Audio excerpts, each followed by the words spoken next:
Hi, and welcome back to the Hourverse podcast. Our next story to share from the spring issue is entitled A Train Station in Italy.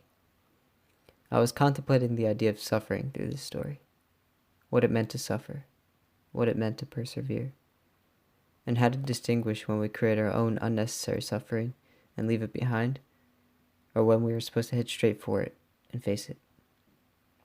And also how responsibility and how much we undertake or decide not to may inadvertently increase the suffering of those around us. Suffering is, of course, a necessary counterweight to happiness and pleasure, and without one we would never know the other. And that is where balance comes into play. Of course, this isn't new or groundbreaking, but it is interesting. And sometimes we need to learn to let things go, or face it head on and overcome. A train station in Italy. I found myself sitting and waiting and thinking. It was a rare moment in my time, a moment to sit and not rush to another unknown place far away from where I currently was.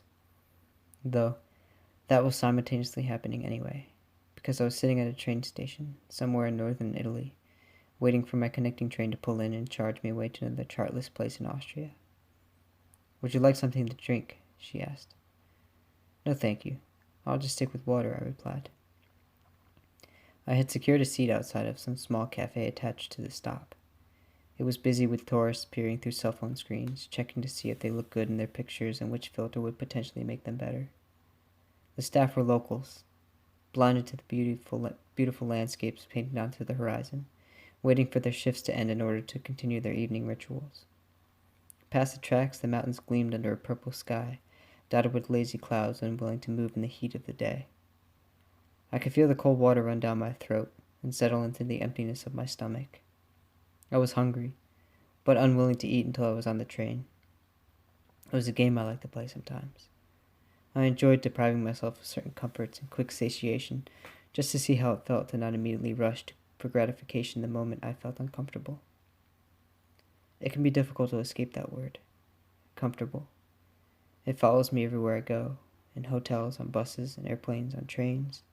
I always feel as though I'm missing out on something, with all this comfort constantly surrounding me. Like there's some basic elemental part of being human becoming extinct in my time to be alive. "You don't want to have the procedure?" he asked her, foolishly giving away the answer he wanted to hear. "No, well, I don't know," she replied shyly. An American couple had sat down next to me, and it didn't take much effort to haphazardly overhear their conversation. Carefully peering over my glass as I raised it to my lips, I could make out what they looked like. He was an older man, with a gray beard, a white hat with a black strap over the brim, sporting a loose-fitting shirt full of captured sweat. Even with the sun sinking behind the Alps, the temperature was still quite hot. He looked like Ernest Hemingway, but the older version. The bloated-bellied version with a face that looked like it was rotting from drink decay and sun exposure. And she was young. Too young to be with him in my estimation. Her fresh features and gentle demeanor gave rise to the softness of her beauty. This was highlighted tremendously by the sheer contrast in each other's appearance. Him, the hulking older man, and she, the young and tender beauty. It's just, I don't know if I want it or not, you know? It seems like a scary idea. Awfully scary. It only takes a few moments, and it'll be all over and we can go back to being the way we were. Just like the way we were. His words drifted at the end as he looked past the train tracks into the sky. My gaze instinctively followed his. An unidentifiable bird caressed the wind as it flew over the pine trees, past the houses nestled underneath the mountains, towards a small lake that felt restless in the wind. The Alps loomed on the horizon, big and beautiful, with snow-capped peaks. They appeared to be breathing in the sun as a brilliant glow radiated from the white snow onto the rich green tapestry of trees and grass. From our point of view, we could see a farmer working on one of his young colts. He was falling in every direction off the untamed beast, but never giving up in his pursuit to break him on the saddle. One particular fall looked more damaging than the others, as the stubborn horse brayed and bolted his back legs into the air. The farmer fell forward, and knocked his head on the horse's jaw before falling face first into the ground. For a moment, we both stared, trying to see if he was all right. But that moment did not last. The farmer immediately got up and tried to corral the horse into the corner in an attempt to try again. "Would you like something to drink, sir?" The waitress who had asked me the same thing returned to ask the man. Yes, he stated, taking his focus off of the farmer and onto the waitress. "I would like a whiskey and soda. And for you, dear?" "Oh, I think I would like a spritz. You know, like we had them in Venice." "What kind, miss?" "No, I'm not sure. I think it started with an A. Isn't that right, dear?"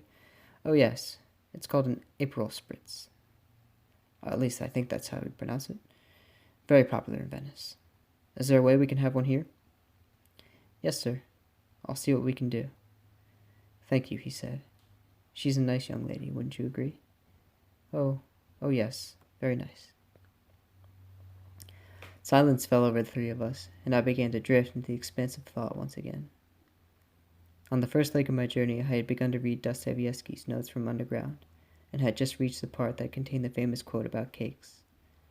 I had heard this quote before from friends and professors and intellectuals and pseudo-intellectuals, and from those who had no idea what they were talking about. Yes, the cakes. Always the cakes. If you wanted to at least attempt to sound smart, try mentioning cakes and Dostoevsky in the same sentence. It should work. But until a few days ago, I had not heard or read the entire quote. And burrowing to the center of my brain at this very instant was his damn cakes. The idea he surmised was simple. Men need suffering.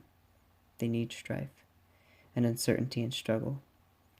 And even if he is given all that he could ever want, he would burn it to the ground in order to prove to himself and the world that men are men, that they have free will, an ability to choose, and are not piano keys, as Dostoevsky had stated. Suffering is intrinsic to being human, not because life is suffering, but because life needs suffering. Everything we have that is worthwhile, every invention, every comfort, almost every piece of art that exists and convenience was born out of suffering. Every triumph needs the opposite. And it is true, some people are crushed under the weight of their own suffering. And yes, suffering can be suffering for its own sake. But is that in itself just a choice? Do men have a right to choose how to take their suffering, and what to undertake? And what would happen if we choose to pass on our suffering, pass on our responsibility? These were the questions I found lurking in my skull as I tried to sound smart in a conversation with myself. I always found a way to sound clever in dialogue with myself, but often felt lacking when expressing them out loud to an audience. What an interesting juxtaposition. In my mind, I am the most intelligent person I know. "Here are your drinks. Can I get you anything else while I'm here?" the waitress asked the couple. "No, thank you. Just the drinks," the man said, placing his arm around her waist and gently squeezing her hip. The two young women quickly glanced at each other as the waitress pulled free and swiftly walked away. His partner sheepishly peered at the ground and pretended to fix the lacing on her shoe, and was startled when the man raised his glass and loudly proclaimed, "A toast to us." They clinked glasses, and each took a sip of their beverage, not once making eye contact. "Have you thought any more of our conversation, dear?" he asked. "A little. It's just, well, I'm afraid is all. The procedure scares me. I want to call my mom, but I'm not sure what I would say to her." "Nonsense. There is no need to get your mother involved. It'll be fast. I've already made an appointment with the doctor in Vienna. There will be no need to worry about anything. And then we can go back to the way we were." "The way we were," she repeated, "like a few months ago in Paris? The night we had the Moulin Rouge and the dancing and the champagne?" "Yes, just like that. Except with more champagne and less dancing, my dear. My feet don't carry me the way they used to." Or like in London. Remember in the small pub? I think the name was the Harrison?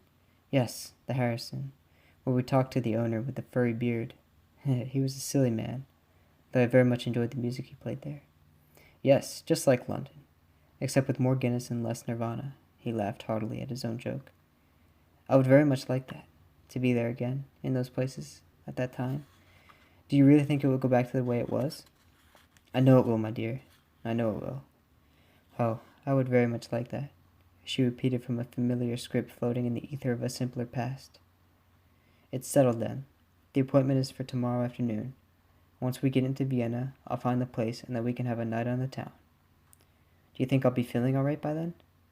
Even if you're not, my dear, I will give you plenty of care and attention, and then I'll have a night on the town for the both of us." He laughed heartily, shaking his protruding stomach, spilling over the top of his belt buckle.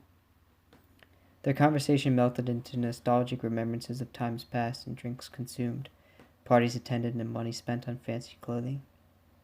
I quickly lost interest in what they were saying. Past the train tracks, I could see a wide-brimmed, dirty white hat bouncing up and down against the backdrop of dark green trees. The farmer had successfully mounted the horse with a saddle, and was gently guiding him along the fencing of the small paddock he had constructed for such defiant tasks. Though I was unable to make out the details of his face, I imagined it was filled with a proud smile. He had persevered through a seemingly insurmountable task and befriended the wild colt. Because of that, I found myself smiling along with him. "Bravo," I whispered over the room, my glass of water. "Excuse me, sir, but would you like anything to eat?" the waitress asked me one last time. "Well, what do you have?" I replied. "We have a special on our famous prosciutto. Most everyone who makes a stop here orders that. It's quite the favorite," she smiled. "We also just got a new shipment in of Sachertorte. It's a famous chocolate cake from Vienna. That might be a great way to start your trip a little earlier." I couldn't help but smile. "Even though I'm no fan of chocolate or cake, I'll take a small slice of your Sachertorte, please. I might as well give it a try." "Of course. Give me 1 minute." Quietly, I pulled open my bag and slowly took out my copy of Notes from Underground. The white cover was crumpled and torn at the edges from being carelessly carried around, smashed together with other notes and articles of clothing in my bag. I flipped to the page that was bent down, where I had last stopped reading only a few short days ago. I stared at the page for a few minutes and read a couple of words with only my eyes and not my brain. I was distracted by the idea of suffering, of how it can be both crushing and liberating, how it can end someone's life but on the other side catapult another to true triumph.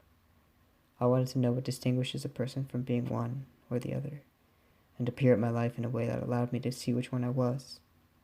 It all seemed too complicated. "Here you go, sir. Enjoy." The waitress gently placed a dark piece of cake on the glazed wooden table. As she walked back into the cafe, she turned and smiled at me, happy I was going to partake in the sacred ritual of consuming a comforting sugar loaf. I placed the book down next to the rich piece of cake.